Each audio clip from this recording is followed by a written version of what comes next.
बताई जा रही है। प्रशासन की तरफ से कोई पहल की गई, आप लोगों से कोई बातें वगैरह हुई कि किस विषय पे इस तरह से हुई है? नहीं, प्रशासन की तरफ से तो हमें कोई पहले जानकारी नहीं था, लेकिन यहाँ के जो ग्रामीण थे वो लोग पहले से 2-3 महीना से ही हम लोग को बोल रहे हैं कि ये तो 4-5 साल हो गया बालू का अवैध धंधा चल रहा है, लेकिन ग्रामीण परेशान थे।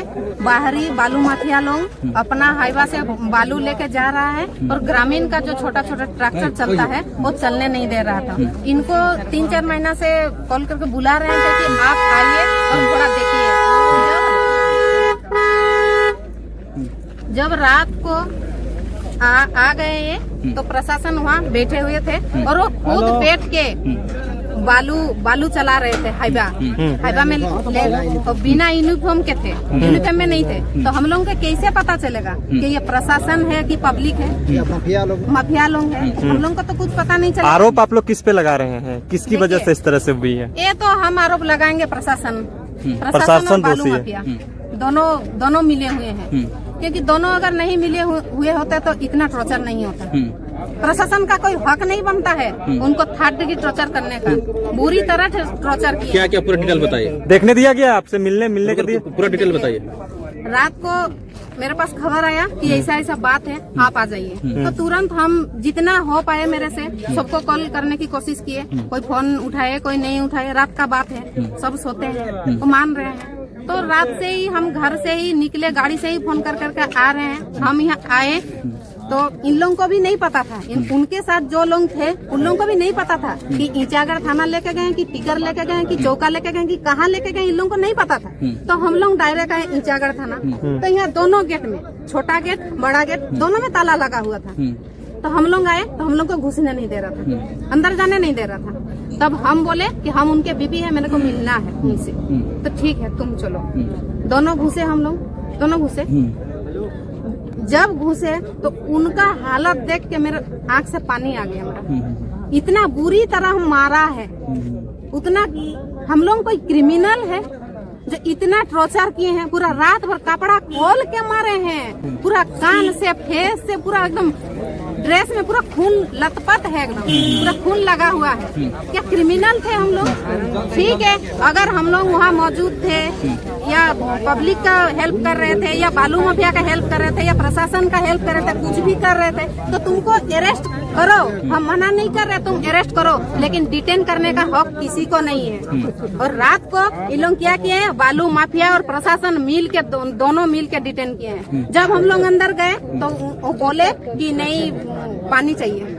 तो हम लोग बोले कि पानी पिला दीजिए। तो उन लोग पानी पिलाने भी नहीं दिए हमको, कि नहीं जाना है, नहीं घुसना है। हम लोग पिलाने गए, उठ के बैठ नहीं पा रहे, बोल नहीं पा रहे हैं। उनका इतना हालत खराब कर दे इन लोग मार के। क्या चाहते हैं आप लोग? खाना भी नहीं खाया होगा? नहीं, कुछ नहीं दिए हैं, पानी नहीं दे रहे तो खाना कैसे देंगे जी? हम लोग अंदर में 2 महिला बैठे हुए थे, हम और ये तभी दोनों ही थे, तब कोई नहीं आए थे।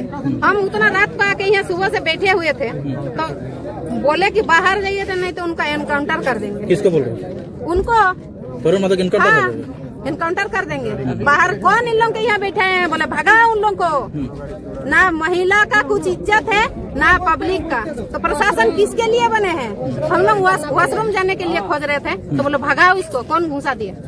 कौन घुसने दिया? प्रभारी बोल रहे थे। हाँ, बड़ा बाबू यहाँ का थाना का प्रभारी बोल रहे हैं, मुंशी भी थे। हाँ, सब थे। और दोनों गाड़ी को पूरा तोड़ मोड़ के शीशा उसा तोड़ के कनल में घुसा दिए हैं और पूरा लूट लिए हैं। जितना सामान था, गले में चेन था, उनका बैग में सोना का लॉकेट था, चांदी का चेन था, सब हम लोग का गायब है गाड़ी से। क्या मांग करते हैं आप लोग? अभी क्या चाहते हैं? मांग यही चाहिए कि सबसे पहले उनका इलाज करें। ऐलान करते हैं खबरदार माफिया और संरक्षण देने वाले पुलिस प्रशासन। जब घुसे तो उनका हालत देख के मेरे आंख से पानी आ गया मेरा। इतना बुरी तरह मारा है, उतना हम लोग कोई क्रिमिनल है जो इतना टॉर्चर किए हैं। पूरा रात भर कपड़ा खोल के मारे। यहाँ पे जो है जेएलकेएम के जो कार्यकर्ता हैं वो लगातार सुबह से जो है यहाँ पे प्रदर्शन कर रहे हैं, क्योंकि जेएलकेएम नेता जो तरुण महतो है उनको जो है रात में डिटेन कर लिया गया है। इस मसले को लेकर जब हम बातचीत करने का कोशिश किए जेएलकेएम की, अगर इनकाउंटर का कोई बात किया तो वो गलत है। इस तरीके का बात बिल्कुल नहीं करना चाहिए। ऐसे बोलने वालों पर कानूनन कार्रवाई होना चाहिए, उस पर कड़ी से कड़ी सजा होनी चाहिए। रखे आवाज को जारी रखे।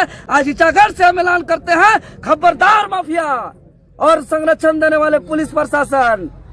कुछ लोग ये कहेंगे ना, ये खनिज संपदा, ये नदी, जल, जंगल, जमीन हमारा है।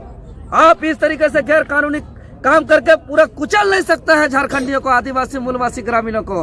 अब आर पार का लड़ाई होगा और एक भी मतलब फायरिंग करेगा और मारपीट करेगा, यहाँ दादागिरी करके रखा है अवैध कारोबारी लोग। आज बोल रहे हैं कि ये जो तरुण महतो को ईचागढ़ थाना प्रभारी के द्वारा जो लहूलुहान किया गया है मार के, उसके विषय में आपका क्या कहना है? देखिए, यह बहुत निंदनीय है। अगर ऐसा हुआ है उस पर तो पहले जांच होना चाहिए और जांच करने के बाद गलत करने वाले कोई भी हो, कोई भी अधिकारी हो, पदाधिकारी हो, उस पर कानूनन कार्रवाई होना चाहिए। यह गैर कानूनी काम है। आप अगर कोई गैर कानूनी काम कर सकते, उसके लिए कानून है और कानून के कटघरे में एक गलत करने वाले अगर आम आदमी भी आते हैं तो गलत करने वाले पुलिस प्रशासन भी कानून के कटघरे में आएंगे, गलत करने वाले माफिया भी कटघरे में आएंगे।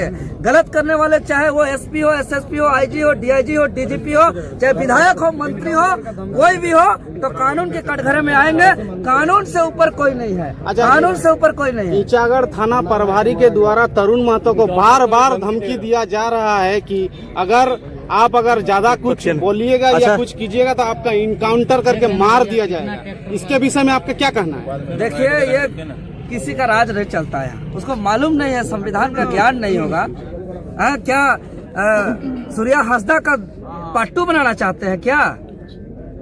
सूर्या हासदा। अच्छा देवेंद्र जी, एक चीज बताइए, अगर काउंटर कर देंगे आप उसको, अरे भाई क्या वो आतंकवादी है, क्या नक्सली है, क्या उसके ऊपर इनकाउंटर का ऑर्डर निकला हुआ है, क्या आदेश निकला हुआ है? देवेंद्र जी, क्या अपराधी है, क्या है जो इनकाउंटर का बात करते हैं? अगर इनकाउंटर का कोई बात किया तो वो गलत है। इस तरीके का बात बिल्कुल नहीं करना चाहिए। ऐसे बोलने वालों पर कानूनन कार्रवाई होना चाहिए, उस पर कड़ी से कड़ी सजा होनी चाहिए। तरुण महतो ने जो एक्शन लिया था, जिसकी वजह से आज उन्हें डिटेन का सामना करना पड़ा, हो सके जेल का भी सामना करना पड़ सकता है, तो सिस्टम फेलियर है या फिर यहाँ का जो करप्ट लोग हैं उसी वजह से? करप्शन, इस पर चूंकि हम लगातार फाइट कर रहे हैं, लड़ाई लड़ रहे हैं, आंदोलन कर रहे हैं, पूरा राज्य स्तरीय हम कई बार झारखंड बंद किए हैं। आज सीजीएल परीक्षा भी रद्द हुई है, मैट्रिक इंटर परीक्षा भी रद्द हुई है। आज मालूम नहीं होगा कि मेरे आंदोलन पर 7-8 गो भ्रष्ट अधिकारी जेल पर हैं। और ये सब क्या जी? पुलिस प्रशासन, मेरे आंदोलन से पूर्व डीजीपी नीरज सिन्हा जेएसएससी अध्यक्ष इस्तीफा दिए हैं। कानून होता है, तो सिस्टम करप्शन का पूरा खेल चल रहा है। तो हम इन लोग का सेटिंग थाना से लेकर पूरा हाई अथॉरिटी तक है, पूरा सिंडिकेट चलता है। लेकिन सिंडिकेट को भी अगर जनता एकजुट हो जाएंगे, हम अपील करते हैं ईचागढ़ विधानसभा वासियों को कि आप लोग एकजुट हो जाइए। सिंडिकेट, माफिया, गिरोह कहीं का रहे, ये लोग का कोई औकात नहीं है, कोई हैसियत नहीं है कि यहाँ के ग्रामीण को कुचलने का काम करेंगे। ये करप्शन का शिकार है। ये अवैध पैसा से जो बालू का जो मोटा रकम उठ रहा है गैर कानूनी तरीके से, जो बालू आज नदी को बर्बाद कर दे रहा है, जल जंगल जमीन को बर्बाद कर दे रहा है। तो आज रांची में दरबार सज रहा है, यहाँ से जमशेदपुर तक दरबार सज रहा है, और हम लोग का सफेद इतना कीमती बालू को लाखों लाख रुपया में बेचा जा रहा है। और आज वो पैसा का गर्मी के कारण से आज ये सब घटना घट रहा है। एक एक रुपया का, एक एक चीजों का हिसाब होगा, सबका हिसाब होगा, सिंडिकेट का हिसाब होगा, सब प्रशासन का भी हिसाब होगा, और कहाँ कहाँ क्या क्या हो रहा है सारा का पत्ता खोला जाए। बहुत बहुत धन्यवाद।